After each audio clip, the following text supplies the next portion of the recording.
The following presentation is to cover the topic of gender policy in the United States with a focus specifically on Florida. My name is Carla Moreno, and this is for the class Analysis of Social Service Policy taught by Dr. Lauren Anzaldo in the Department of Social Work, University of West Florida.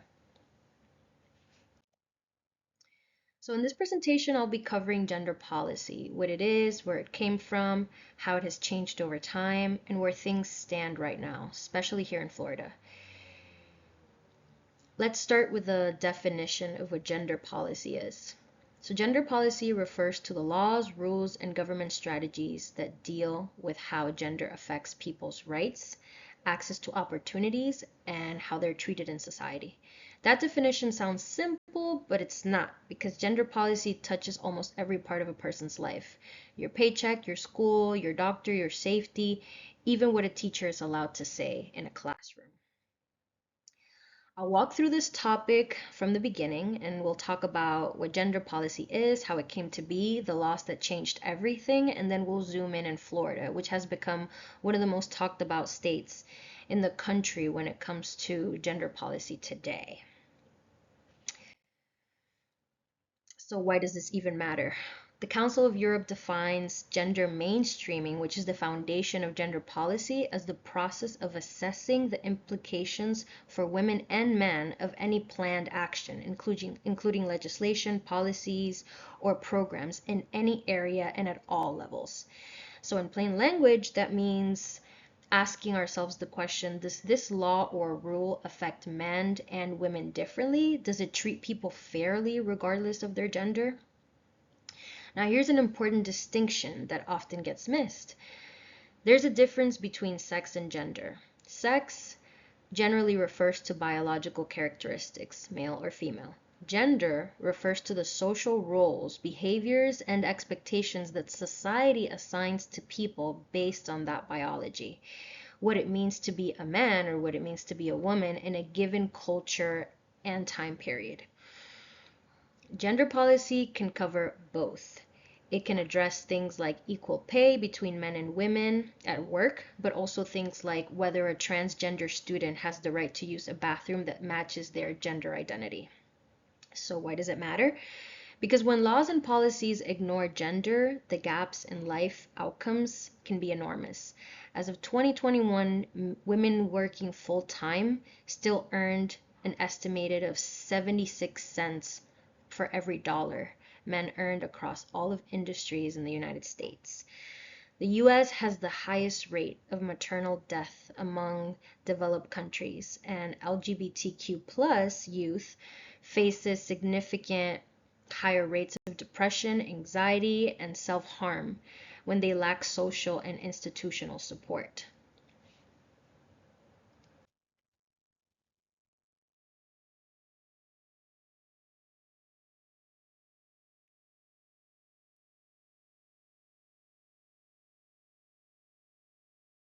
So let's dive into the early history of gender policy, basically how it came to be.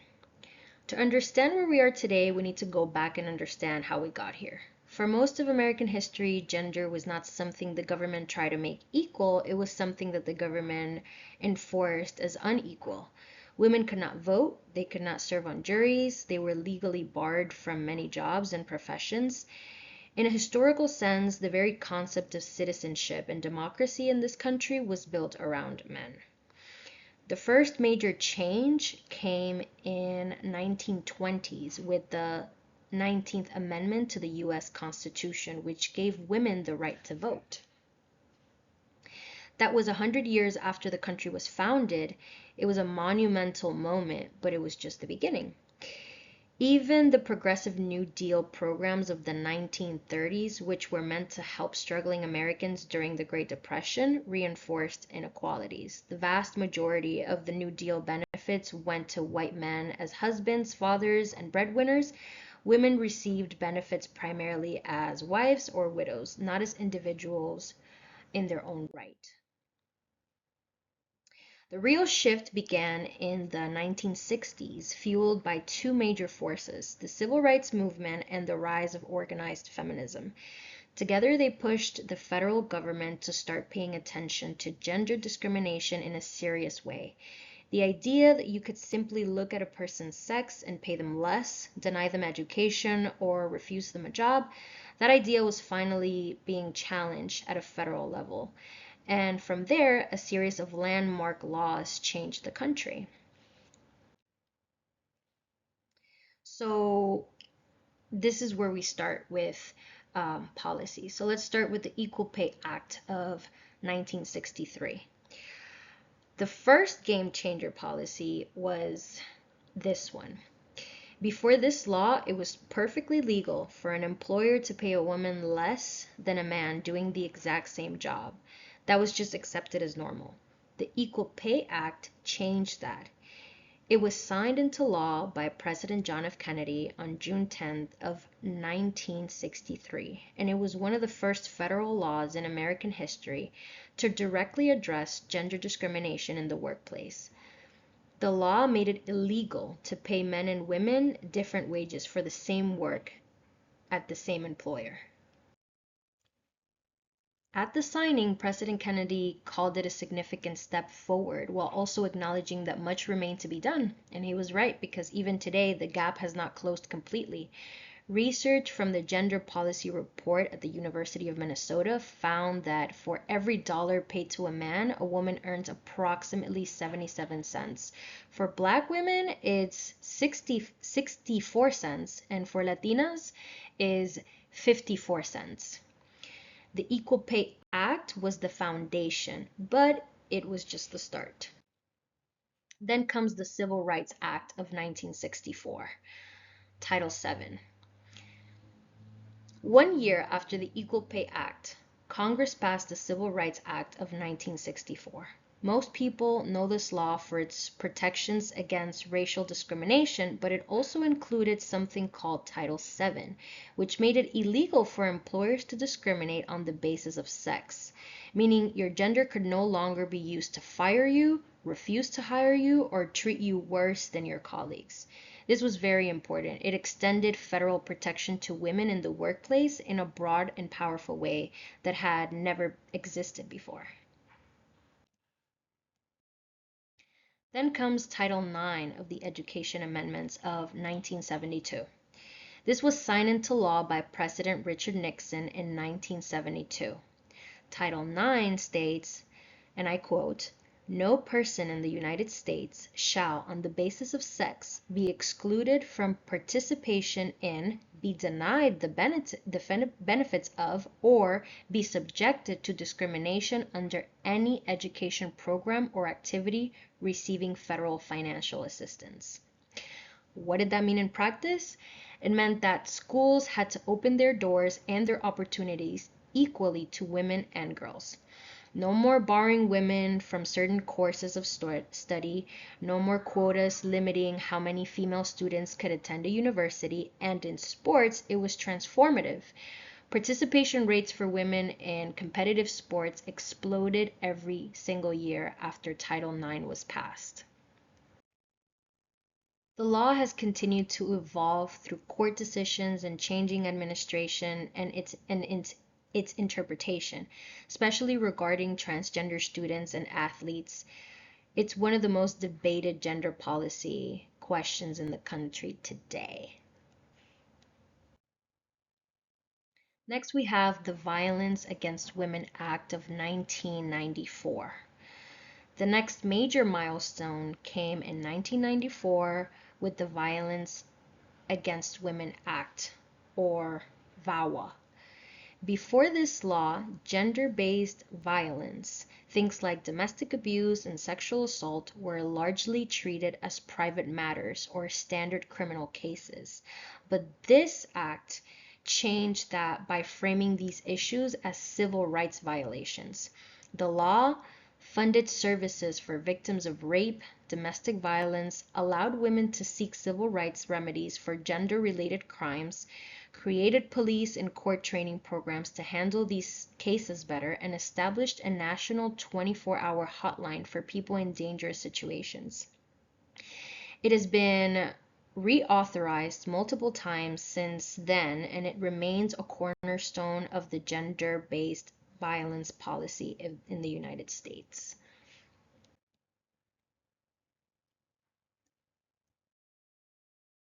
Now, here we have a shift when gender identity enters the conversation.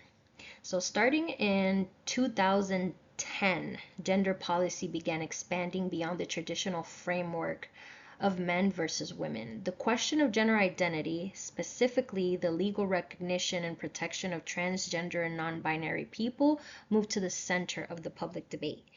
In 2021, the United States State Department began allowing X, like the X gender marker, on passports for people who do not identify as strictly male or female. However, that policy was reversed in 2025 under a new executive order, which returned the federal government to a strictly binary definition of sex. Today, the federal government defines sex as male or female at the biological level, while several individual states continue to offer broader recognition. So, moving along to gender policy in Florida today. Florida has become one of the most high-profile states in the country when it comes to gender policy. Under Governor Ron DeSantis, Florida has passed a series of laws that have sparked national conversation, legal battles, and significant debates about where the line should be drawn between parental rights, individual freedom, and government regulation. So let's walk through the key laws in Florida. First, we have the Parental Rights in Education Act, um, better known as the House Bill 1557, which was signed by Governor DeSantis on March 28th of 2022. Critics quickly nicknamed this act as the Don't Say Gay law, and supporters called it a common sense protection of parental rights. So what did this act actually do? The law prohibited classroom instruction on sexual orientation or gender identity in kindergarten through third grade. For older grades, any such instruction had to be age appropriate as determined by the state. In April of 2023, the Florida Board of Education expanded on the ban to cover all grades, so K through 12, meaning that in any grade level, formal classroom instruction on sexual orientation or gender identity was no longer permitted, with limited exceptions for health courses. The law generated enormous pushback from teachers, students, parents, LGBTQ plus advocacy groups, and major corporations, most famously Disney. It also inspired similar legislation in dozens of other states across the country. After multiple lawsuits, a legal settlement was reached in March of 2024. The settlement clarified that the law only restricts formal classroom instruction on these topics. It does not prohibit teachers and students from mentioning their own identities or families. It does not restrict LGBT themed books in libraries. Students can still participate in clubs like Gay Straight Alliances, and teachers can still display a photo of their same-sex partner on their desk. Both sides claim the settlement was a victory. Supporters said that the law remained intact, and opponents said that they had succeeded in narrowing its reach. Now we move on to House Bill 1069. In May of 2023, Governor DeSantis signed House Bill 1069, which went even further. This law required sex education to teach that sex is determined by biology and reproductive function at birth, and that these roles are binary, stable, and unchangeable. House Bill 1069 also prohibited the use of gender-affirming pronouns and honorifics in schools, meaning that transgender teachers face specific restrictions on how they communicate with their students. A legal challenge from a transgender teacher in Hillsborough County is ongoing, with a court initially ruling that the pronoun restriction violates the teacher's First Amendment rights.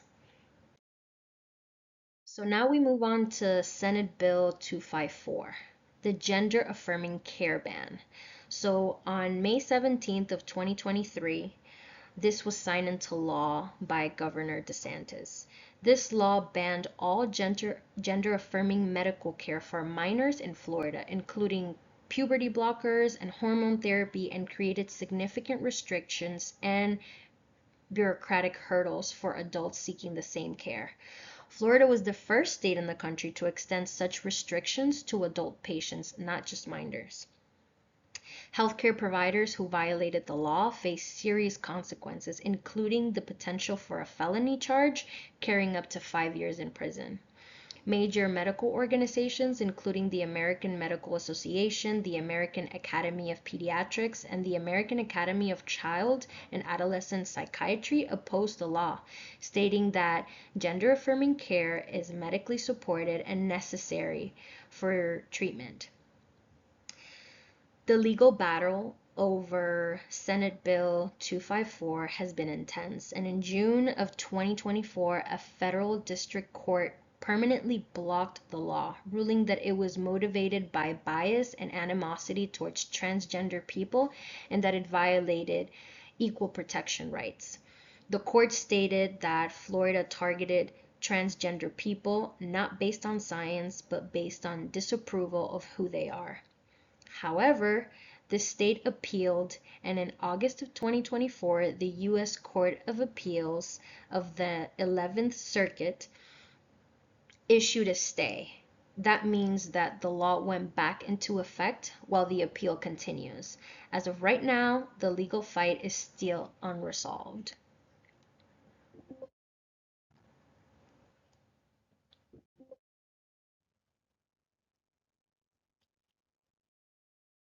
So moving on to bathroom restrictions.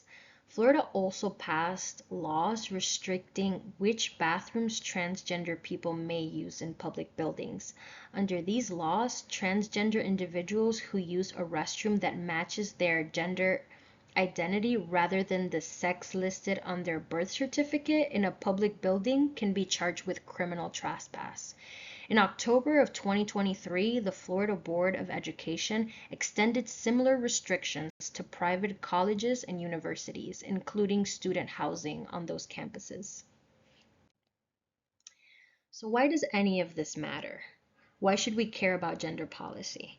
Well, policy is not abstract. Policy shapes real lives. When the Equal Pay Act passed in 1963, real women started bringing home more money. When the Title IX passed in 1972, real girls got to play on sports teams and pursue careers in medicine and law. When the Violence Against Women Act passed in 1994, real survivors got access to services and protection they had never had before. And the laws being passed today in Florida and across the country are also shaping real lives. Transgender students in Florida are navigating school environments where teachers are legally restricted in what they can say. Families of transgender children have to make decisions about whether to stay in the state or move. Healthcare providers have had to restructure their practices to stop offering services entirely. Some families have reported leaving Florida altogether because of these laws. At the same time, Floridians and many Americans genuinely believe that these laws protect children and protect parental rights. This is a real debate with real stakes on all sides. What is clear is that gender policy in the United States is not a settled issue. It is evolving, it is contested, and it affects every one of us, whether we realize it or not. So, to close up, to bring this all together, gender policy began as a response to very clear, obvious unfairness. Women being paid less, denied education, and excluded from civic life. Over the decades, laws like the Equal Pay Act, Title IX, and the Violence Against Women Act built a foundation of legal protections. More recently, the debate has expanded to include questions about gender identity, transgender rights, and the role of schools and government in these conversations. Florida has become a focal point of these debates, which with some of the most sweeping gender-related legislation in the country, legislation that is still being challenged in the courts. Where this goes next depends on elections, court decisions, and continued public debate. But understanding the history is the first step to understanding where we're going with it. I'm going to present my references in the next couple of slides. Thank you so much for your attention.